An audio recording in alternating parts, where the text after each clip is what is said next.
Hello mon bel univers, bienvenue dans votre émission littéraire Portrait livresque, l'art de capturer l'essence d'une œuvre et transcender avec les mots. C'est toujours un plaisir de vous retrouver afin de vous partager les portraits livresques. Aujourd'hui, dans ce numéro, j'ai le plaisir de recevoir Lady Kondo, romancière et poétesse. Je dis merci déjà à Lady Kondo d'avoir répondu à mon invitation, d'avoir consacré le temps à mon questionnaire. Nous allons découvrir Lady Kondo à travers son recueil de poésie « La vie est une jolie danse ». Assurément une métaphore poétique qui suggère que la vie est belle, harmonieuse et pleine de je dirais de mouvement, pourquoi pas, car on sait que la danse est souvent associée à la liberté, à l'expression de soi et à la joie de vivre, car il y a des rencontres comme les expériences le démontrent, qui touchent, qui surprennent et nous invitent à partager des moments de joie, qui laissent sans voix comme de peine, à nous en faire perdre l'haleine, car ces rencontres réglées comme une montre prônent le grand partage, le commencement d'une nouvelle page. C'est pourquoi la vie est une jolie danse. La chorégraphie de notre existence. Je viens à peine de vous lire un poème extrait de La vie est une jolie danse de Lady Kondo. Donc dans ce recueil, Lady Kondo invite à apprécier chaque instant de la vie avec ses mouvements gracieux, ses moments de rythme et de fluidité. Voilà, je dirais, c'est une façon poétique de souligner à quel point la vie peut être merveilleuse et inspirante. Chaque poème ici est une invitation à optimiser, à lâcher prise. Et ce lâcher prise va se lire, je vous assure, à travers l'interview avec mon invité. Car Lady Kondo a choisi d'enregistrer son passage à portrait livresque en plusieurs séquences. Donc, à travers cet échange, je dirais, chaleureux, intimiste, l'émission permettra alors de découvrir Lady Kondo et aussi de les coulisses de la création de La vie est une jolie danse. Alors, clap sur notre invité.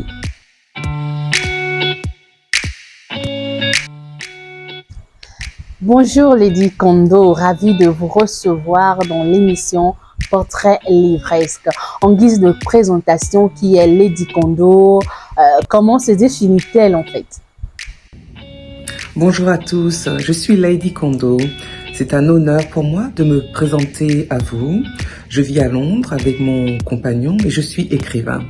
Avant que je vous parle plus de ma carrière en tant qu'écrivain, j'ai une petite confession à vous faire par rapport à mon nom, Kondo. Kondo est le nom de mon grand-père, ou plutôt était le nom de mon grand-père. C'est un nom qu'on donne aux premiers, les garçons. J'ai été la première et mon grand-père a voulu que je prenne ce nom. Quand j'étais enfant, figurez-vous que je détestais ce nom. Savez-vous pourquoi? Parce qu'il sonnait trop africain. Eh ben, devinez quoi? Je suis africaine. Voilà. Aujourd'hui, j'ai décidé de réintégrer ce nom et puis d'en faire un nom féminin, d'où Lady Kondo. Donc voilà pour la petite histoire par rapport à mon nom. Je suis écrivain. Merci Lady Kondo pour cette présentation. Aujourd'hui, vous êtes auteur je dirais, deux œuvres. Vous avez un roman et là, nous sommes avec le recueil de poésie « La vie est une jolie danse ». Donc, on aimerait savoir quand a débuté votre amitié avec l'écriture. Comment cette aventure, cette alliance avec l'écriture a commencé? Quand j'étais enfant, j'ai toujours aimé écrire, mais plus encore, j'étais assez réservée. Vous me croyez? Figurez-vous que vous, et quoi dire d'autre? Je n'exprimais pas les choses facilement, c'était plus simple de les écrire. Je me réfugiais beaucoup dans les livres et avec le temps, cette passion pour l'écriture a grandi en moi et j'avais toujours rêvé d'être écrivain. Ce qui s'est passé, c'est que je souffre d'une condition qui s'appelle la sarcoïdose, une maladie auto-immunitaire. Quand je suis tombée malade, je cherchais des réponses et les seules façons de trouver ces réponses se présentèrent à travers l'écriture. J'ai écrit mon premier roman, La femme révoltée. Ça, ce sera pour une autre histoire. Aujourd'hui, je suis l'invité, j'ai oublié de le préciser, mais je suis l'invité du je me souviens plus du nom. Je suis sûre qu'elle ne va pas en vouloir. Orchidée, merci beaucoup. Et je réponds en fait à son questionnaire. J'ai un petit peu perdu le fil de mon histoire, mais c'est pas grave. Tout ça pour la petite introduction. L'ivresse, vous venez à peine de découvrir l'univers de notre invité. Elle vous a partagé ici ses débuts dans l'écriture, comment est née cette passion pour l'écriture. Alors, place à la deuxième partie de notre émission. Nous allons découvrir le livre que nous réunit aujourd'hui. La vie est une jolie danse.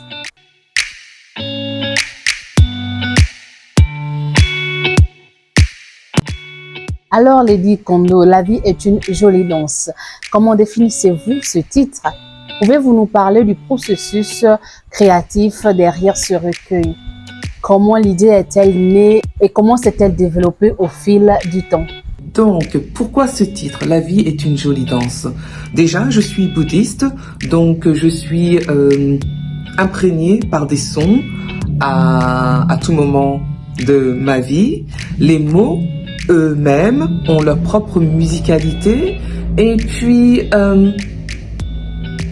on a tous nos moments de la vie à traverser, des moments qui sont joyeux, des moments aussi qui sont douloureux, mais je veux croire que ces moments-là sont là pour nous faire grandir et plutôt que d'observer ces faits de la vie sous un œil négatif, autant je respecte les peines de chacun, mais je pense que c'est important de développer de la positivité et puis de prendre ces événements difficiles de la vie comme une opportunité pour grandir. Je pense que je me suis répétée, mais c'est pas grave. C'est important de répéter les choses, je crois. Donc voilà, par rapport à ce recueil de poèmes.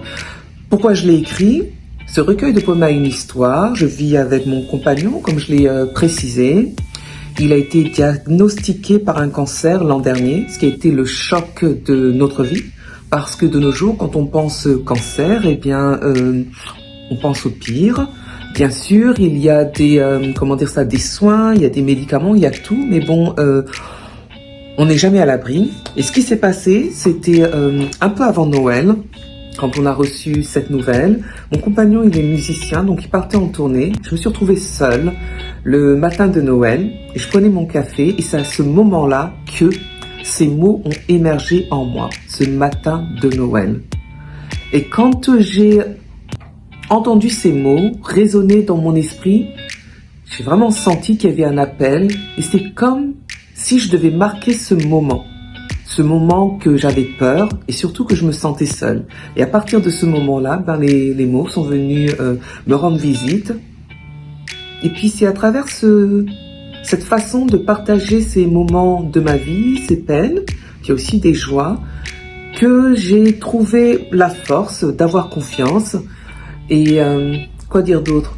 Oui, voilà le cœur de ce poème. Et puis, j'ai juste envie d'encourager chacun d'entre nous que, à travers toute difficulté, il y a aussi sa propre beauté. Et c'est à chacun d'entre nous de faire de ces difficultés une beauté, si ça a un sens. Lady Kondo, je vais essentiellement m'arrêter sur un poème, Sauce Gombo, la fameuse sauce Gombo. Pourquoi avoir dédié un poème à cette sauce, Sauce Gombo?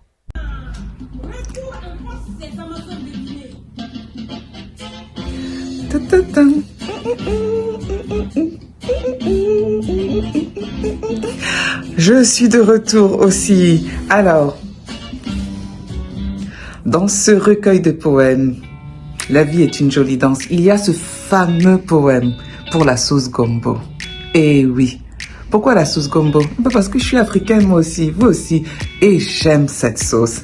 Alors, d'où m'est venue l'idée de lui faire un poème? Eh bien, pourquoi pas? Parce que la nourriture fait partie de la vie de tous les jours. En Afrique, on aime notre nourriture africaine, bien épicée. En France aussi, hein, nous avons les grands chefs, apparemment. Bref. Qu'est-ce que je peux dire d'autre de ce poème? Je vais juste vous lire un petit passage, si je peux me permettre, parce que je lui dois vraiment cet honneur au Gombo. Ouais, ah oui. La sauce gombo, ma chérie Coco. Tu es dangereuse, hein?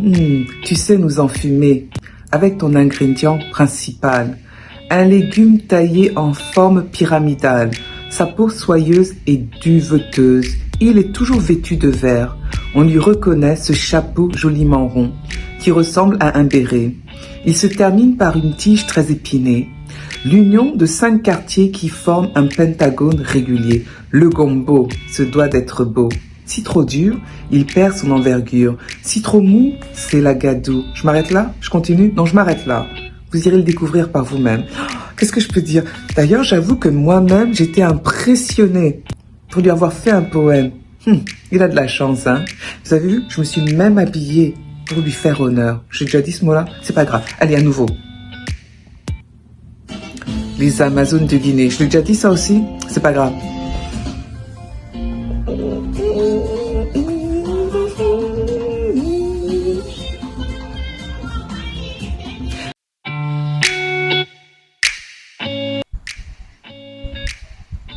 Y a-t-il des poètes, des philosophes ou des artistes qui ont influencé votre style d'écriture et votre vision de la vie?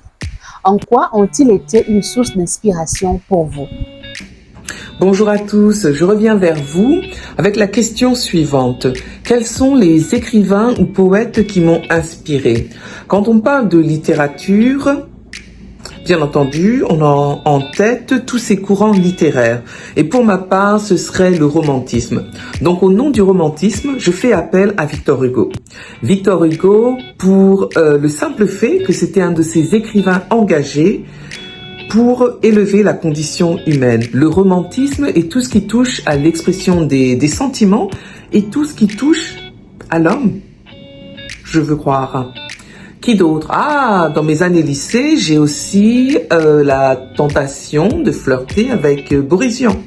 Boris Vian pour le simple fait que c'était le créateur de l'absurde, des mots absurdes. Quand on pense à Boris Vian, si vous êtes familier avec son style, on peut tous se souvenir ou reconnaître l'écume des jours avec la fameuse Chloé et Colin. Quoi d'autre que je pourrais partager avec vous? Il y a une question qu'on m'a posée, comme j'ai commencé cet entretien pour parler de mon recueil de poèmes, La vie est une jolie danse. Et bien entendu, j'ai dû l'expliquer dans les vidéos que j'ai faites, que tout est inspiré de ma vie. Ce recueil de poèmes est dédié à mon père. Je ne sais pas si je l'ai déjà mentionné, mais je le rementionne. Et tous les poèmes me tiennent à cœur. Il y en a un que j'aimerais partager avec vous. C'est un poème pour ma sœur qui est décédée il y a des années. Elle avait 12 ans. Je vais essayer de le retrouver. Poème pour un ange. Donc je vais vous le lire. Sayon était ton nom, un prénom guinéen qui t'allait si bien. Mais le destin en a décidé autrement. Ton nom se lit dans l'enfant noir. Camara Lai, l'auteur du récit, m'inspire ta mémoire. Sayon veut dire sage. La sagesse n'a pas d'âge. Tu aurais eu 41 ans, mais tu fais toujours partie de mon présent. Voilà, je vais m'arrêter là et puis à très bientôt. Merci. Lady Kondo, je constate que vous pratiquez le bouddhisme et je me pose la question de savoir pourquoi avez-vous choisi le bouddhisme comme religion? Pourquoi le bouddhisme? Car je suis bouddhiste. Je pratique le bouddhisme de Nichiren Daishonin, qui était un priest au XIIIe siècle, au Japon. Très jeune, il a été passionné de religion et philosophie, et il voulait comprendre pourquoi, à son époque, les enseignements qui existaient n'apportaient aucun bonheur à l'humanité. Alors il a été en pèlerinage, il a cherché, étudié, et il a découvert le Sutra du Lotus, qu'il a étudié en large et en long. Et il a compris que dans le cœur de ce sutra, il y avait un moyen d'aider l'humanité à être heureux. Et ce moyen est la loi mystique que je récite, qui s'appelle Nam-myoho Renge-kyo. Pourquoi j'ai choisi le bouddhisme? Je veux croire que toute religion est là pour guider l'humanité, pour nous encourager. Quand j'étais enfant, je croyais en Dieu, car il y avait du sens. Je me dis qu'aujourd'hui, en 2024, l'idée qu'il y a un être supérieur qui aurait La clé pour le bonheur de chacun, pour moi, ça n'a plus de sens. Encore une fois, j'insiste, pour moi, ça n'a plus de sens. Je respecte les religions de chacun, les croyances, mais je ne veux pas croire qu'il y a un être supérieur ou une force supérieure qui a décidé comment je devrais vivre ma vie. Par contre, la loi mystique, la loi de causalité, cause et effet, a plus de sens. Parce que ça me permet de travailler sur mes actions, comment je me comporte, ce à quoi je pense. Ça me permet de réfléchir aux conséquences de ce que je peux créer, s'il y a un sens. Alors, je veux juste expliquer que comme je parle l'anglais, là, je suis en train de faire la traduction de l'anglais au français. Bref, je pense que vous avez compris le sens de ma réponse. Voilà pourquoi j'ai choisi le bouddhisme, parce que ça a un sens. Et pas n'importe quel bouddhisme. Nichiren, l'enseignement de Nichiren Daishonin. Quoi d'autre que je peux partager? Parce que je pense que j'arrive à la fin de cet entretien. J'ai commencé par dire qui j'étais, que j'étais écrivain. Je veux croire qu'on a tous une mission à réaliser en tant qu'être humain. J'ai choisi l'écriture parce que c'est un domaine dans lequel, oui, je me reconnais. J'aime écrire, j'aime les mots. Les mots ont leur propre histoire et chacun d'entre nous, nous avons notre histoire à partager. Ce qui compte, c'est les valeurs que l'on veut créer. Les gens écrivent pour beaucoup de raisons. Moi, je veux juste pouvoir toucher la vie des gens, inspirer. Oui, je pense que c'est je pense que ça a un sens. Je veux vraiment utiliser ma vie pour inspirer les autres. Merci beaucoup, je remercie Orchidée et puis prenez soin de vous. À bientôt.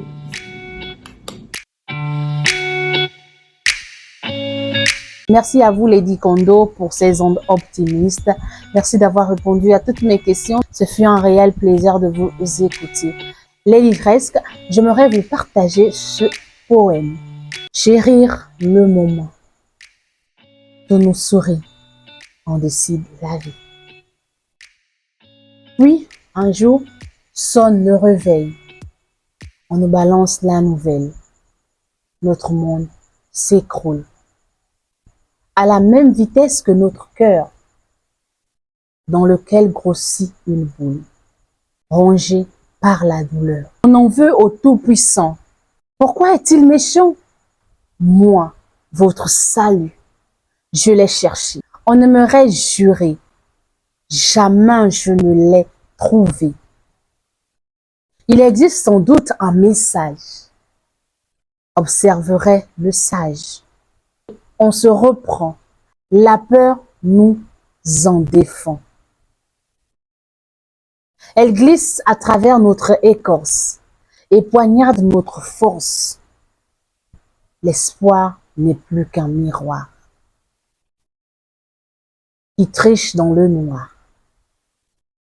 Devant les pages de notre histoire, on cherche à y croire, car demain n'arrive pas toujours. Alors, chérissons ce moment qui disparaît à chaque instant. C'est sur ces mots que s'achève cette rencontre. Je vous dis à très vite avec un nouveau portrait livresque. Mais attention, on n'oublie pas les gestes viraux. Likez, partagez, commentez la vidéo de peur de me fâcher. Ciao!